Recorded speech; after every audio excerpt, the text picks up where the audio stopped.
Lockdown के बीच दिल्ली से घर पहुंच गए अररिया और पूर्णिया सांसद। बिहार के सत्ताधारी नेताओं द्वारा लॉकडाउन के बीच यात्रा करने का विवाद थमने का नाम नहीं ले रहा। भाजपा सांसद प्रदीप सिंह 11 अप्रैल को दिल्ली से अररिया पहुंचे हैं। इसके लिए उन्होंने दिल्ली पुलिस के डीसीपी को पत्र लिखकर 2 निजी गाड़ियों का पास लिया था। वहीं इनसे पहले जदयू सांसद संतोष कुमार भी 7 अप्रैल को दिल्ली पुलिस से पास लेकर सड़क मार्ग से पूर्णिया पहुंच गए। अररिया सांसद ने सफाई देते हुए कहा कि उनकी मां की तबीयत खराब थी और इलाके में थर्मल स्कैनर और मास्क की जरूरत थी। एक तो लॉकडाउन तोड़ने की बात ये गलत है। ऐसा भी कानून में नहीं है कि आप इमरजेंसी में नहीं जा सकते हैं। विधिवत आप नियमतः आप आ सकते हैं। अब मेरी माँ का तबीयत खराब है, कोई इलाज करने वाला नहीं है, तो मुझे आना चाहिए। दूसरी बात है कि मैंने सिविल सर्जन से फोन में बात किया था। लगातार मैं दिल्ली में कांटेक्ट में था, तो सिविल सर्जन ने कहा कि एमपी साहब, हम लोगों के पास 10 स्कैनिंग है मात्र, थर्मल स्कैनर। अगर 50 मिल जाए तो स्कैनिंग करने में अच्छा होगा हम लोगों को। इसका प्रथम चेक उसी से होता है। और दिल्ली में मिलता नहीं था। मैं जहां तहां से उपाय किया, 35 स्कैनिंग में लाया, थर्मल स्कैनिंग। और मैं आने के क्रम में उसके लिए पीपी किट लाया कि हमारे स्वास्थ्यकर्मी कैसे इलाज करने जाएगा। एक पीपी किट नहीं था।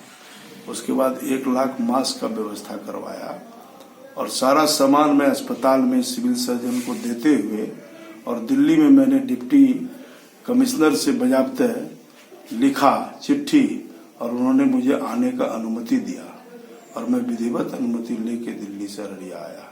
और आने के क्रम में मैं सारा सामान, मेडिकल इक्विपमेंट देते हुए और अपने घर में मैं लॉकडाउन हो गया। वहीं पूर्णिया सांसद ने भी कहा कि वो लॉकडाउन का पालन करते हुए पास के माध्यम से पूर्णिया पहुंचे हैं। 7 अप्रैल को दिल्ली से पूर्णिया सड़क मार्ग से पहुंचे हम लोग, जो पूरी तरह नियमानुकूल था।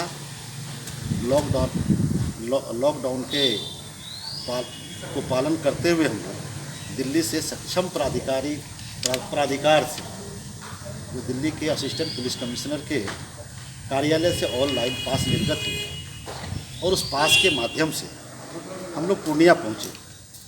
और पूर्णिया पहुँचते ही सीधे सदर अस्पताल जाकर अपनी हम स्क्रीनिंग कराए, और स्क्रीनिंग कराने के बाद डॉक्टरों की अनुमति से अपने घर में आए।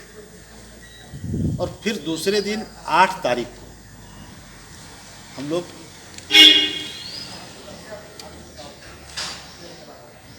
सिविल सर्जन को और अस्पताल के कर्मियों को हौसला बढ़ाने के लिए दिल्ली से साथ में जो PP kit, N95 mask, sanitiser और सर्जिकल मास्क लेके आए थे और उनको देने का काम किया। और 8 तारीख को सदर अस्पताल को सुपुर्द करने के बाद सीधे अपने आवास पे हम लौट के आए। और सदर अस्पताल से लौटने के बाद लगातार अपने घर में हम रहे।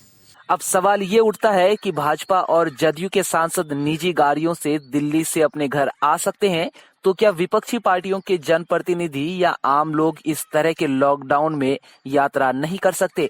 अगर हाँ, तो कोटा में फंसे छात्र और दिल्ली मुंबई में फंसे मजदूरों का नंबर कब आएगा?